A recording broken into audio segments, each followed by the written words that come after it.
Muy bien, muchas gracias. Y ahora tenemos una mesa de análisis a propósito de esto. Está con nosotros el doctor Wilber Medina, abogado constitucionalista, Carlos Rivera, director del Instituto de Defensa Legal.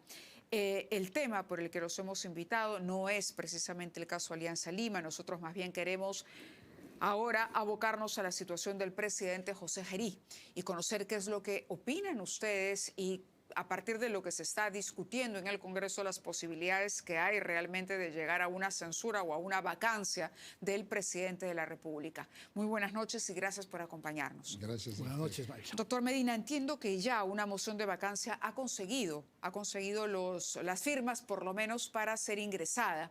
¿Qué pasos hay que seguir finalmente para someter al presidente a una vacancia? Bueno, yo te entendí. Y si esta es la figura, sí. Claro, en principio, ¿cuál es la figura que corresponde? Desde mi punto de vista, reflexionado sobre el tema, hay que precisar que es un caso inédito. Nunca, creo que la Constitución 79, solamente las dos últimas, la del 93, solo hemos tenido presidentes del Congreso, en el caso de Paniagua, señor Merino, por breve término, luego Sagasti y ahora. Y claro, en ninguno de los casos de estos cuatro habían tenido conductas, por decir de alguna manera, impropias que provoquen algún cuestionamiento. Entonces, está la discusión de que si es vacancia o es censura. Desde mi punto de vista, considero que lo que corresponde en este caso es solicitar, de ser así, la figura de la vacancia. No la censura, porque el señor Gerí tiene suspendidos sus derechos como parlamentario y hoy por hoy es un presidente constitucional de la República por sucesión. Entonces, si se cumplen los requisitos de la vacancia, perfecto, hay un trámite diferente, pero hasta la tarde que yo sabía, Mávila, eran 6 pedidos de vacancia, ayer eran 3 y creo que durante el día de hoy eran 6 de censura. De censura, perdón. Claro. Ayer eran 3. Hoy se han formado 3 más. Pero son había 6. Una de vacancia. Pero esa es bien difícil porque la vacancia tiene que juntar también determinada cantidad de firmas. Claro, pero creo que ya la tenía. Habría que verificar, si la producción me ayuda a verificar eso, pero creo que tenía ese dato, pero claro, es precisamente a ver, lo que pasa es que acá hay un tema. La mesa directiva tiene que decidir la tramitología primero de las que han entrado con antelación. Tiene que haber pronunciamiento en el orden secuencial. Primero tiene que pronunciarse sobre o sea, vamos a decir, si hay una, entonces hay 6 pedidos de censura. Eso tiene que recibir pronunciamiento. En tanto no reciba pronunciamiento de esto, que desde mi punto de vista debe declararse improcedente, y de existir un pedido de vacancia, allí darle el trámite que corresponde. Correcto, pero para iniciar ese trámite se requiere conseguir las firmas. Así es. Ya, lo que tenemos entendido es que... 40% de firmas. Claro, que el que ha pedido la vacancia, que es el señor Segundo Montalvo, el que está impulsando la moción de vacancia, ya tiene que también lo hacía firmas. Censura. Creo que habrá variado. Yo sabía que él era uno de los primeros. La información que tenemos a esta hora, ya confirmada por la producción, me dice que es la moción de vacancia, que tiene 26 firmas. Ese mismo caballero fue uno de las primeras censuras. O sea, está variando muy bien. Está variando. Yo no quiero con esto defender al señor Gerí, que se hagan las cosas como corresponde. Doctor Rivera, queríamos escuchar también su punto de vista sobre la situación y legal del presidente y de qué manera se puede... digamos, desarrollar lo que toque, ya sea censura, vacancia, investigación fiscal. ¿Cómo analiza usted el futuro inmediato del presidente en el marco de lo que hemos conocido? El futuro de Gerí es incierto, ¿no es cierto? Y a 3 meses de asumir la presidencia de la República, me parece que es un personaje que ha perdido credibilidad, algo sustancial de un mandatario que tenía 8 o 9 meses de gestión, ¿no es cierto? Creo que hay un tema más político que constitucional. Y respecto del lado constitucional, coincido con el doctor Medina en el sentido de que él fue elegido como congresista, pero en realidad él está ejerciendo la presidencia de la República. Y por lo tanto no le corresponde ser censurado porque él no está ejerciendo la función de presidente del Congreso, sino está ejerciendo la función de presidente de la República. Y consecuentemente me parece que ahí es cierto, han habido varias mociones de censura, 6 me parece que se contaban hasta el mediodía de hoy, pero en realidad lo que corresponde es ir hacia una vacancia de alguien que tiene la condición de presidente de la República en términos reales, no solamente formales, ¿no? Ahora, los ciudadanos y la gente que nos está viendo sobre todo dice, bueno, ok, ¿y cuáles son las consecuencias? ¿Qué va a pasar en el supuesto de que prosperara una moción de vacancia? ¿Qué toca? ¿A quién le corresponde? Darle el trámite que corresponda. A ver, lo que pasa es que este caso es bien singular, te digo Por a los eso le cuatro. pregunto, ¿Por qué? porque claro, la gente en la calle además nos dice, bueno, ¿y quién va a ser ahora presidente? Mira, claro, bueno, presidente de producir corresponde al que ocupe el cargo de señor Rospigliosi. Si el Congreso decide cambiar, recomponer la mesa directiva, el nuevo presidente pasaría. Pero él Por eso puede incluso negarse. se ha hablado de la señora Alba. Correcto, pero el señor Rospigliosi se puede negar. No. A ver, él se puede negar a asumir, claro. Lo que pasa, acá viene el tema que se debió hacer cuando deciden las fuerzas políticas vacar a Dina Boluarte.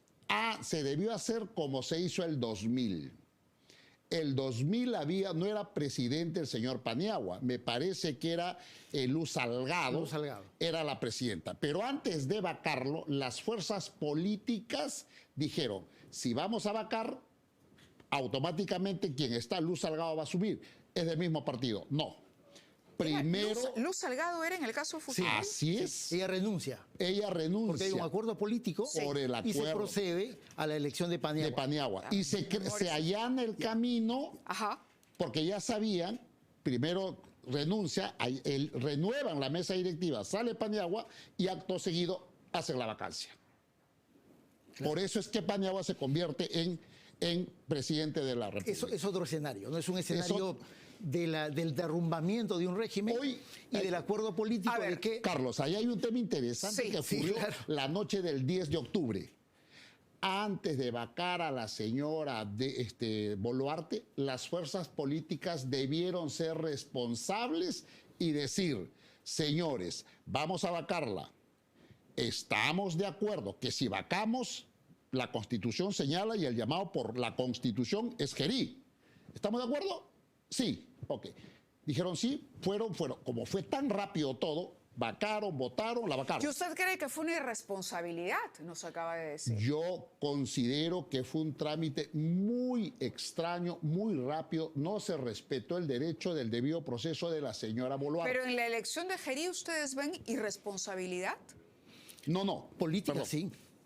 En el acuerdo de elegir a Gerí como presidente del Congreso. Sí. Y a mí me da la impresión, Mávila, capaz discrepo del doctor Medina, pero a mí me da la impresión que ya hacia finales de julio del año pasado, digamos, Boluarte no es la presidenta de hacía 2 años. Ya tenía muy serios cuestionamientos y me da la impresión que cuando se elige a Gerí como presidente del Congreso, en realidad ya están mirando en perspectiva de qué puede ser el presidente de la República. Y por lo tanto, sí hay un hecho muy irresponsable de las fuerzas políticas, porque en realidad Gerí era un personaje sin mayor experiencia, sin ninguna capacidad de gestión, y me parece que 3 meses después está justamente acreditando ese grave error de haberlo elegido como presidente del Congreso para que en el minuto siguiente a que Boluarte caiga, y fue veloz su vacancia, ¿no es cierto?, sea designado como presidente de la República. Bueno, de hecho se hablaba, permítame, doctor, solamente recordar el contexto para subrayar lo que ha dicho el doctor Rivera. Es decir, la vacancia de Dina Boluarte era algo que cada cierto tiempo... Cayendo de madura. Claro, cada vez que nuevamente aparecía un escándalo en los medios de comunicación, nuevamente se hablaba de vacancia. Cuando el señor Gerí asume como presidente del Congreso, recordamos claramente una entrevista en el Diario del Comercio, donde se le pregunta directamente por esa posibilidad. Y él dice, porque claro, se decía, cuando ella ya no pueda disolver el Congreso, la posibilidad de la vacancia queda abierta. Y se le pregunta directamente a Gerí y Gerí descarta esa posibilidad. Él dice, yo no aceptaría ese encargo. Sin embargo, ya se hablaba, es verdad, el tema ya estaba en el aire, la posibilidad de la vacancia. Estaba sobre la mesa ya el tema. Lo que pasa, la vacancia ha sido tan manoseada, tan venida a menos, ya es como un trámite rutinario, y lo que tú dices es correcto, pero no es solamente una posición de José Gerí, la señora, su antecesora, dijo, si vacan a Pedro Castillo también me voy con ella. No has visto tantas autoridades que dicen, si yo voy a ser alcalde, pero no, yo cumplo mi mandato, luego renuncia, después no quiero ir a la reelección, pero las masas me han pedido. Eso es muy peruano, o sea, eso de cuando te dicen no, no, en política es sí, sí. Ahora, ¿cómo analizan ambos las respuestas que nos han dado? Y digo, nos han dado, porque en Ampliación de Noticias también hemos preguntado a algunas de las bancadas que apoyaron a Gerí para la presidencia del Congreso y que luego apoyaron que él asumiera la presidencia. Sí. Y dicen, en el Congreso todo depende de los votos y de los consensos. Sí. Y los consensos determinaron que fuera Gerí. Ningún otro consiguió consenso. ¿Esto es así? Es decir, porque el reproche que le puede hacer la ciudadanía, digamos que no necesariamente tiene que conocer cómo no se comentaron los candidatos, cómo se propuso y cómo se negoció finalmente la composición de esa mesa, puede decir, hombre, pero de Gerí ya se había comentado. Carlos Anderson, que no está ya más entre nosotros, él había advertido sobre algunas situaciones extrañas del señor Gerí, por ejemplo, manejos en la presidencia de la Comisión de Presupuesto. También se le había reprochado, el propio Héctor Valer le había reprochado el famoso proyecto que investigaba a las empresas chinas. Entonces, ya era una persona sobre la que habían cuestionamientos. O su condición de investigado por violación. O, por ejemplo, eso, que fue lo que más se criticó abiertamente, que era de manejo público. Entonces, la pregunta es, ¿el Congreso no podía llegar, no puede justificar el Congreso la decisión en base a que, bueno, ningún otro tenía los votos, ningún otro generaba consenso? A ver. Yo sé que el procedimiento lo dice, pero es válido. No, y eso es el sentimiento de la población. No hay que hablar del Congreso, los congresistas. En el Congreso de la República, Mávila, no se hace nada si no hay previamente consenso. Todo se hace por consenso. Y el consenso se ve reflejado en la fuerza de los votos. O sea, y acá, en la China, en Huacho y en Estados Unidos, en todo lugar, los congresos funcionan por consenso. Y solamente voy a poner un ejemplo. Estamos mal acostumbrados acá de decir, mira, pero esa es la fuerza política. Aprendamos a votar bien, ahora en abril. Te voy a decir, cuando hay elección, por ejemplo, somos nosotros tan guachafos en el Perú que exigimos para elegir miembro del Tribunal Constitucional 2/3, defensor del pueblo 2/3. Mávila, en los Estados Unidos de Norteamérica se eligen a los jueces de la Corte Suprema por mayoría a propuesta del presidente, el Senado lo aprueba. ¿Sabes cuánto es el último juez que ha ganado vitalicio hasta que muera? 48 frente a 50. ¿Dónde están las repartidas? Son los acuerdos de las fuerzas políticas. Nosotros somos un Estado-nación en formación. Escuchemos al doctor Rivera también. Sí, creo que hay una regla, la que tú mencionaste. En el Congreso los votos son los que cuentan y los consensos también. Pero tengo la impresión de que en este Congreso no necesariamente eso es así. Sí es el tema de los votos, porque finalmente hay que votar, hay que elegir y salen resultados. Pero me parece que no necesariamente es en base a consensos, ¿no?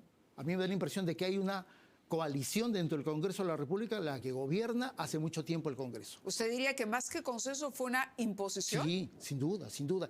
Y creo que la elección de Gerí no va tanto porque, oye, no hay otro. Me parece que sí eligen a Gerí justamente a partir de estas graves deficiencias que él tiene en su construcción como político. Por eso te mencionaba este tema de la investigación por violación, que ya no recuerdo si se archivó por el propio fiscal Aladino Gálvez días después de su propia elección, ¿no es cierto? Es decir, todo, desde mi punto de vista, se va más o menos articulando a tener un presidente del Congreso que básicamente responda a determinados intereses, que son los intereses de una coalición política. En cualquier caso, las fuerzas políticas que pudieron asumir la presidencia del Congreso no lo querían hacer porque iban a la reelección los congresistas o postulaban Somos Perú. No estaba en esa posición en ese momento y, por lo tanto, finalmente no había ocupado la presidencia. En fin, hay una situación también en la que son muchas variables. El tema electoral es un tema clave. Dos cosas importantes que lo hace singular al caso de Gerí. Estamos en receso parlamentario, estamos a casi 80 días de las elecciones generales. O sea, es bien complicado lo que va a ocurrir y creo yo que los congresistas tienen que ser responsables y analizar. Y además hay una cosa final. Si van a vacar a Gerí, tienen que ponerse de acuerdo quiénes lo van a reelegir. Y de todos los partidos están postulando. Entonces, o renuncian para asumir por breve término, o se mantiene, o tienen que echar mano o mirar a aquellos parlamentarios que no tienen, que no están en condición de postulantes o Ahora, vayamos a los hechos, ¿no? A los hechos que han quedado un poco en el aire a partir de lo que ha declarado el propio presidente Gerí. Por ejemplo, el hecho de haber recibido cuadros como regalo, ¿no? Hace poco, Delia Muñoz nos aclaraba que hubo, recordemos en tiempos de Dina Boluarte, cuando ella recibe los regalos del señor Oscorima, ¿no? Un cambio en la normativa del despacho presidencial, donde cambian los límites de los valores, en fin, se vuelve mucho más permisivo esto, incluso a viajes y a otras cosas. ¿Sería un delito el hecho de que Gerí haya recibido estos cuadros o no? Mira, desde mi punto de vista sí, ¿no? O sea, creo que el caso Gerí hay que analizarlo primero dentro del marco de sus propias circunstancias, ¿no? El hecho absolutamente irregular, Mávila, que un presidente de la República, primero que se vaya encapuchado a una cena, ¿no es cierto?, de la cual ha dado 2 o 3 versiones distintas. Segundo, es mucho más irregular que el presidente de la República un día a 6 de la tarde se vaya a supuestamente comprar caramelos a una tienda que está clausurada e ingrese a esa tienda clausurada. Esas 2 circunstancias me parece que ya colocan una situación absolutamente, no solamente irregular, sino indebida. Gerí no es el vecino de la esquina, Gerí es el presidente de la República y por lo tanto él no puede maltratar la investidura presidencial con ese tipo de acciones. Y lo otro es el hecho por lo cual el propio fiscal de la Nación ha abierto una investigación de carácter penal por tráfico de influencias y por otro patrocinio indebido. El hecho de que pareciera, ¿no es cierto?, que ese ánimo de ir a hacer gestiones indebidas, ya no compras, sino gestiones indebidas, se va a tener que respaldar con el curso de las investigaciones. Por lo tanto, creo que el Ministerio Público es el que va a tener que dar un poco las señales de cuáles son esos hechos que determinan estas conductas absolutamente irregulares y fuera, ya no solamente de un marco legal, yo diría fuera del marco de la actuación y responsabilidades constitucionales. Pero esas investigaciones del Ministerio Público ahora tienen también, hay una aclaración. Una limitación. Claro, una limitación. A ver, yo quiero decir lo siguiente, los actos que el presidente lo llama errores, para mí por lo menos son anómalos, teniendo en cuenta la majestad. Impropios, que claro está, merecen y justifican una investigación. Por eso el Ministerio Público, a la cabeza de Tomás Saladino Gálvez, ha iniciado investigación y ahí viene. ¿Qué debe de hacer? Porque hay un antes y un después. El caso Boluarte, el Tribunal Constitucional. El Tribunal, sobre la base de esta sentencia, ha delimitado hasta dónde puede ser investigado el presidente. El presidente dice solamente puede ser juzgado, no por 4 delitos, pero ahora la investigación durante su mandato, dice el tribunal, ¿se puede iniciar investigación preliminar? Sí. Contra el presidente dice sí, pero un límite. Realizar diligencias urgentes, impostergables. ¿Qué significa? Cautelar la prueba. Y dentro de eso, de la cautela de la prueba, incluye el máximo intérprete de la Constitución tomarle su declaración. Nada más. Y ahora, tampoco puedes levantar el secreto de las comunicaciones, porque no hay problema, eso está registrado, se pereniza, porque es un tercero, que es el operador que conserva el tema de las comunicaciones. Ha hecho muy bien el presidente Gerí en someterse, creo que no sé si fue antes o después, no recuerdo, pero se ha allanado a la investigación que ha iniciado el fiscal de la Nación. También ha dicho que incluso creo que va a entregar su celular. Creo que son conductas, una cosa que lo entregue. No digo, no se va al curso de la investigación, el presidente no podría oponerse, ¿no? No, claro, no, pero lo que pasa, la entrega de celular no está dentro de lo que el tribunal ha autorizado. Okay. Él ha dicho voluntariamente, incluso puedo entregar mi celular. Perfecto, yo creo que son gestos Bueno, creo que de ha dicho reconocimiento. que lo entregará si es que se lo pide la Fiscalía. Bueno, pero lo que pasa acá, lo más importante, ¿sabes cuál es, Mávila? Cautelar la prueba, las cámaras. La geolocalización, todo eso se va a determinar después, no hay problema, no hay mucho que alarmarse. Son hechos que hay que investigar, sí, a partir del 29 de julio. Y yo creo que acá lo responsable es valorar, no vaya a ser, Mávila, y Carlos, no sé si tú coincides conmigo, que el remedio sea peor que la enfermedad. Yo creo que nadie aprende con experiencia ajena. El señor Gerí, sobre la base de estos hechos, que él mismo reconoce como error, creo que se ha curado en salud y los pocos días que queden, me parece que va a ser una gestión. ¿Por qué? Porque cambiar de presidente cambia de Consejo de Ministros, cambia de todo. Olvídate, Mávila, se genera una Me gustaría inactividad también estatal. conocer la opinión del doctor Carlos Rivera sobre este punto, si usted coincide con que el remedio puede ser peor que la enfermedad y cómo observa la actuación del Ministerio Público y la confianza que puede generar cuando ha sido el fiscal Tomás Gálvez el que además archivó el proceso contra Gerí por el caso de violación. Y bueno, el día de hoy finalmente la Junta Nacional de Justicia ha destituido a Delia Espinosa como fiscal suprema. Quería un comentario también sobre ello de su parte. Sobre lo primero, me parece que no estamos en una situación en la que el remedio puede ser peor que la enfermedad. Creo que ya peor que esta situación, no sé si pudiéramos estar. Y tengo la impresión que, por lo que he escuchado a Gerí, uno, en las entrevistas y luego en la comisión de fiscalización, me parece que básicamente el presidente ha mentido. Impunemente ha mentido, ¿no es cierto? Y por lo tanto, no veo una perspectiva de los siguientes días, porque su plazo es muy corto, de aquí a 28 de julio, si esa situación puede cambiar. A mí me da la impresión que el devenir de Gerí, corto pero muy evidente, va a ser un devenir que va a empeorar la situación política y a empeorar su propia condición. No veo es decir, ¿usted considera que es peor que permanezca? Sí, desde mi punto de vista sí. Y el hecho de que esta situación pudiera traer una circunstancia de un obligatorio y necesario cambio de gabinete, mira, me parece que eso en realidad a estas alturas de las circunstancias y la necesidad de enfrentar determinados problemas, no creo que signifique una gran diferencia. A mí me da la impresión que el gobierno de Gerí es un gobierno sin rumbo, ¿no es cierto? Mucha fotografía, mucho TikTok, pero nada sustancial. Por lo tanto, es posible que otro congresista, ¿no es cierto?, cumpla funciones en un marco más respetuoso de la constitucionalidad. Me parece que sí, eso sí es posible. Y por lo tanto, ahí el Congreso de la República tiene una decisión que tomar. Tiene una decisión que tomar. Una precisión a lo que dice Carlos.